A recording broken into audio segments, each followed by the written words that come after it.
Dylan. How are you? I'm good. How are you, sir? I'm good. How are you doing in quarantine? Good, man. I mean, Yeah, you know, like, look, it's a really wild time, right? So right. I always, I guess it's one of those things that, like, especially like during the middle of it, when people would ask like how I'm doing it, I think people like feel like self-conscious of saying like good, Right. but I do think I am good. I have handled it well. It's obviously like there's obviously been ebbs and flows. I think it's been uh, there's not a single person like that this hasn't taken a toll on. In some capacity at some point. Right. I think it's been like I think it's kind of done. I've like very much valued like what it's done for my perspective. You know what I mean? And like Hmm. my like mental health. So I don't know. Like that's literally like kind of the school of thought that I've been sort of coming from on it. I don't know. Right. Obviously, like everything that's happened during it as well has been like like what a shift. So Yeah. in the world, so it's like I don't know. It's just like it's been odd to like be at home and like witness sort of like this absolutely like unprecedented Apocalypse. time in history. Like Yeah. every day. Every day. I mean, I don't know what time, when did you find out about the president? Because I was up. So our emails just started going nuts. You mean last night? Yeah, Yeah. yeah. I found out last night. I know. And it's just, you just, every day, it's just what? Every day it's something Mm. else, man. It's really relentless. It truly is. But I Um, agree with you. I do think it's going to change. I hope. I don't know if I'm being an idealist in this, no, go but ahead. I do feel coming out of this when people are complaining about little things, I think it's going to be like, really? That's the You know thing, what we man. just came through? That's totally. But I don't know. Exactly. Well, exactly. I feel like it's been so. Yeah. Like, how can you not have gone through this and come out not just being so overly appreciative and grateful for like the things that you Hmm. have, the people that you like have and love, like Right. things as simple and paramount as like health. You know what I mean? Right. Like Yep. which should always be like how we're thinking. So it's really like I don't know. I just think it is sort of like this. There are elements to it that I think are really like healthy sort of resets for us. Mm. I totally agree with you on that. So what does it feel like to be promoting a movie during all of this? I guess I like not that different. I guess like Hmm. although it's from my living room, but like and that's been kind of nice. I guess like and it I don't know. I guess like sort of like very selfishly, like I'm just like that's kind of cool. At the same time, there are also elements of like going on like the press tour that are always fun and cool. Like um, and like I'm really close to my publicist too. She's in here right now too. Like we always like have so much fun together. Like we're not getting to like have our plane trips together or like talks. And so there's things about it that like obviously are are like a bummer, but and like two, I would like the movie like on the one hand, I definitely I think it might reach more people this way. So tell us about the movie. Who are you? What do you play? What happens? All right, so I am notoriously not good at this question, but I'm gonna. You ready for it? Go ahead. I'm gonna try to make it as succinct as possible. And now watch. I'll talk for the next 3 minutes. Okay. Okay. Love and Monsters. Um, it is about um, a boy. It is about a version of the apocalypse where monsters have sort of taken over the earth and forced humanity underground. And it follows a boy who is sort of now like a young man, but still kind of developmentally like been in a bunker since he was like 17 years old. And he is he's a very like in that boyish way, still very like imaginative and like and longing to like be like heroic and brave and helpful in any way. And he's like in a bunker where everyone is like a warrior, and they're also all like in love, you know, and he's kind of like the ninth wheel, and sort of the youngest. They all like adore him, but he's also, they're just sort of like, you know, he cooks, he cleans, like he's kind of like the, you know, like the he's kind of like the home hen, you know, when they all go out and fight the monsters, when there's like breaches and stuff, he's just like cooking stew, which I always loved. And he you know, he also obviously, because of the state of the world at this point, he mostly longs for this love that he never like got to experience in his life. And he doesn't know, like, I mean, the clock's ticking. You know, I think it gets to a point where he it hits him that, like, you know, it could be over and he could never experience that, you know. So he reconnects with his like high school girlfriend from when the apocalypse hit, who he's still very much like obviously has always thought about and is in love with, and decides to try to go find her through this, you know, monster apocalypse where the surface has been completely overtaken by monsters and he is completely incapable, and goes on this journey to find his girlfriend with the dog, who thankfully he meets because he saves his life throughout the whole movie. So I talked for like 3 minutes, right? I was trying to time it and I lost track. So but you did it. Listen, it's no way of like doing a log line. It's insane. It's an apocalypse. You know, you're trying to survive. Now, one of the things which I'm sure you weren't thinking about when you made it, it kind of is like today.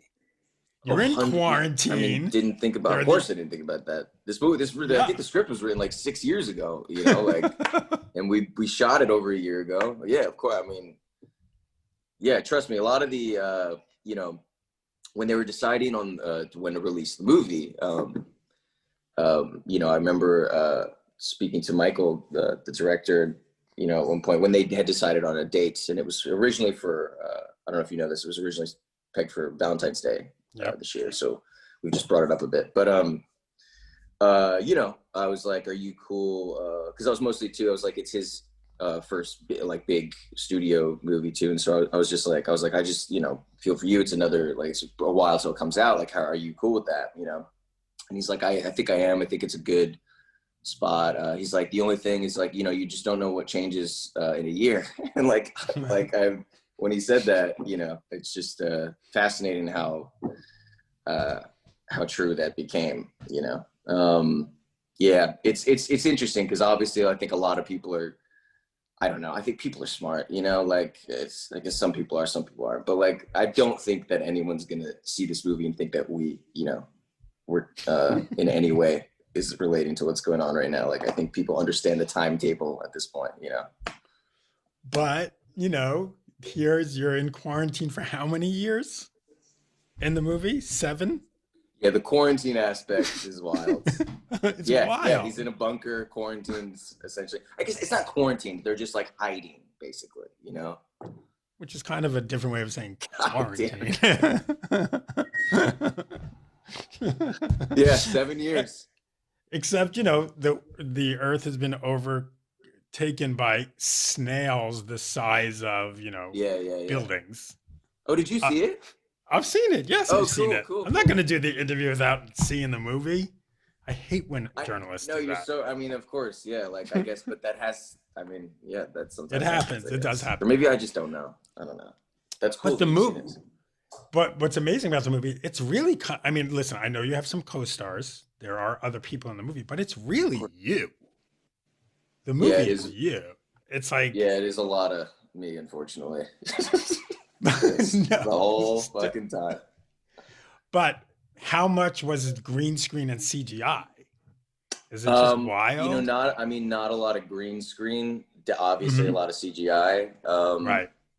A lot of practical environments. Like, all those landscapes are completely just like Australian landscapes, you know. And, you know, and then we had like an amazing visual effects team who I've worked with before too. So very similar process too, to kind of like how I always noticed with all the visual effects that really know what they're doing, the visual effects teams that really know what they're doing, like it always seems that they want those practical environments. Mm-hmm. Being on I think there's sort of nothing worse than if you have to, like if you're in space or something, you know, but like being on like Right. a stage surrounded by green screen is like not the ideal, you know. No. I always crack up at how sort of loose the like calculation, you know, is for like on set when you have the visual effects supervisor, like if I'm in a scene with a monster, right, and you know, it's supposed to like sort of like its little like feelers are supposed to start coming up through the ground or something, right? You know, like he'll come over at some point and right before we're about to go, and he starts putting like orange leaves down. So but he's sprinkling them, you know, and he's like, Right. and he'll like even just be narrating as a joke, like just be like, oh, throw some here, throw some here, throw some here, and then he'll like flicker some on my head, like, and I'm just like, I'm like, it's so funny, like what an advanced technological thing.